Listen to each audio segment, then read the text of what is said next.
It is a Confession Tuesday. Local life coach Rebecca Silence is in studio. Good morning. Good morning. All right. So, how did Slumber Party Weekend go? I call it Slumber Party Weekend. This is a very serious event. It really is. It really was. We had 16 women absolutely transform their lives. So the purpose behind doing the Inspired Results Women's Weekend was to promote generational healing. And what I mean by that is breaking patterns that have been learned over and over again, generation after generation, and then to release any stuck emotion, any blocks to getting what the results are that these women were wanting while having support of other women.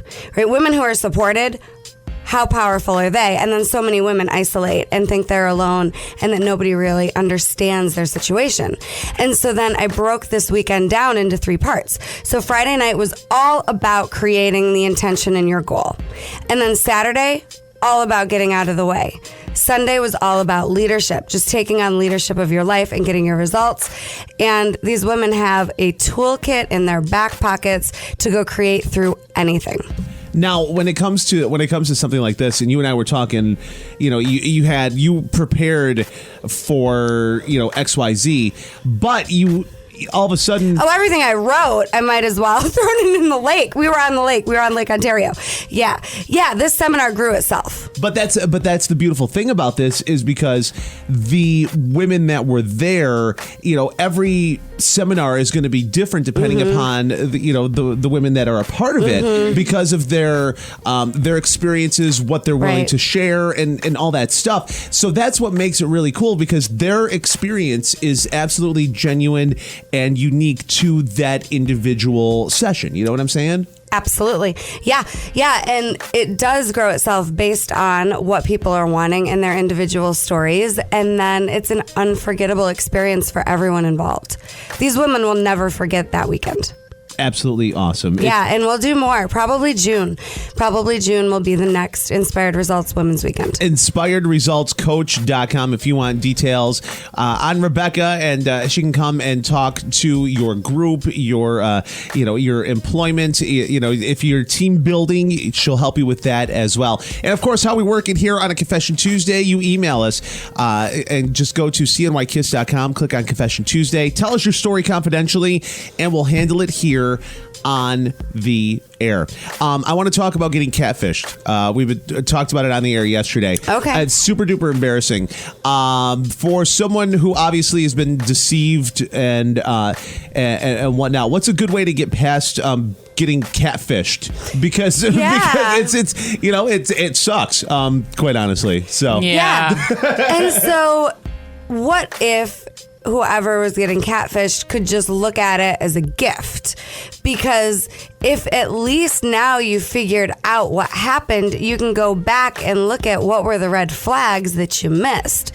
And it's not bad that you missed the red flags. It's just this is an opportunity so that you can look at the pattern and prevent it from repeating itself, right? We can't change what already happened. Oh, sure. And so when any type of deception or betrayal or just, wow, this isn't what I thought it was, pops up, just consider the possibility that that's okay. And I don't want people to get out of idealism. I'm an idealist. I'm not sure what that means. So being an idealist... Break it down for me. Yeah, so... Do you remember... I'm pondering. Do you remember Mr. Allen, our 7th grade social studies teacher? I do, but I didn't have him. Okay, well, I had him. And in 7th grade, he said to me, Rebecca, you're just an idealist. Next question, next person. And I remember looking it up when I got home and being like, what's an idealist? And it's someone who just... sees the beauty, but almost to a fault. I'm just in the ideal utopia version of what's going on. Yeah, okay. I'll believe that. I'm there. Yeah. Right. Yeah. So, it's seeing actually the good in people and the best case scenario, right? Oh yeah. But so there's a flip side to that coin. You don't want to do it in a way where if it looks like a duck, walks like a duck, quacks like a duck over and over and over again, and you keep saying, well, maybe you're not a duck, then that's not necessarily going to serve anyone, right? But I like the idealism in terms of, yes, seeing the best in everything, in everyone, and then not being willing to give up on getting what you want. The women at the Women's Weekend went from having a dream or a wish, something they hoped they could have, to they now have a plan to go create what they thought was probably impossible, right? And so anytime someone just pulls the wool over your eyes, I want everyone who has that happen to them to consider the possibility that in that moment, they were someone who could get scammed in some way. And so that doesn't make you a bad person, but let's get out of fantasy and get into reality. What is the truth? Rocks are hard, water is wet. Somebody is going to, I'm saying, look at the facts. Oh, okay. Look at what's real, right? Like rocks are always going to be hard, water's always going to be wet. Right. Instead of, this is a duck and maybe it isn't. I want you looking at the facts. And then it's really delicate because not in a way where you're shutting down your heart and putting walls up.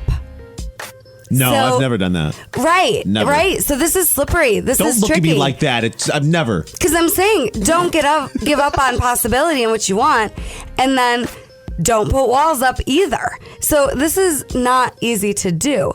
But if whoever this person is that's having this happen to them would get to the root of where they originally wanted something to be different in their lives, and it's probably a childhood event. It's probably something that happened when they were younger that they wished was different, that wasn't different, and they're still holding out hope. And then in their adult life, they're just setting it up to repeat that in a different costume.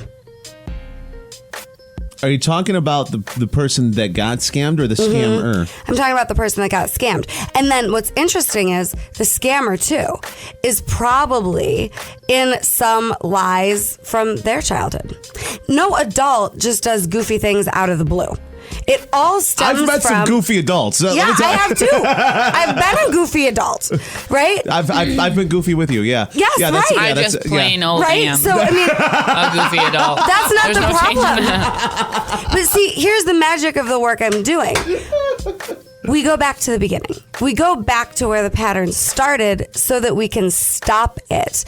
And then we learn how to lie, right? So my baby's due in about 9 weeks. She does not know how to tell a lie. She does not know how to be lied to until she experiences it. Okay.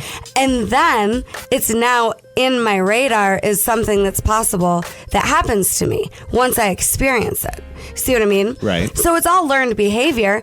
And the person who's getting scammed, I'm just suggesting they may be age regressing to a young age where they really wished something had gone differently and they're still holding out hope for it. Remember the time she brought it back to reality by bringing up her kid? Right. Seriously. But it's the truth. No, you're right. You're right. You're We absolutely learn right. shame. We learn embarrassment. We learn betrayal. It's not a naturally occurring human phenomenon, right? There are 5 emotions that are real, and they're anger, they are grief, fear, joy, and excitement. Anything else is a coping skill that's learned.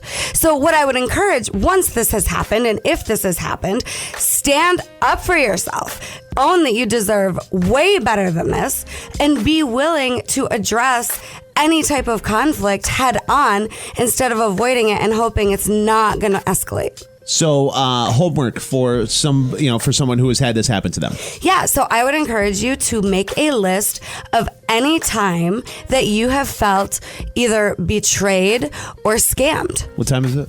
No. Right? I'm serious. This might take me all day.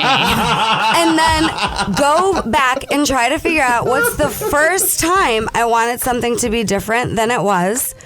And then figure out how in your life now you can set yourself up to never have it happen again. Get a therapist, get a coach, get a mentor. They can help you look at this pattern so that you can break it. Because the good news is you're just continuing to try to see the best in everything. I don't want you to lose that and put walls up. But I want you to get that if we don't face reality, we lose. If we try to change people, if we try to pretend like what's happening isn't happening, we set ourselves up for disappointment. Absolutely. So quit setting yourself up for disappointment.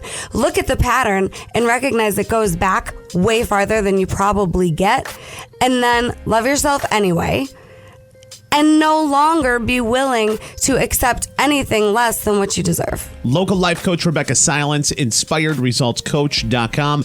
On a Confession Tuesday, your questions coming up next here on KISS FM.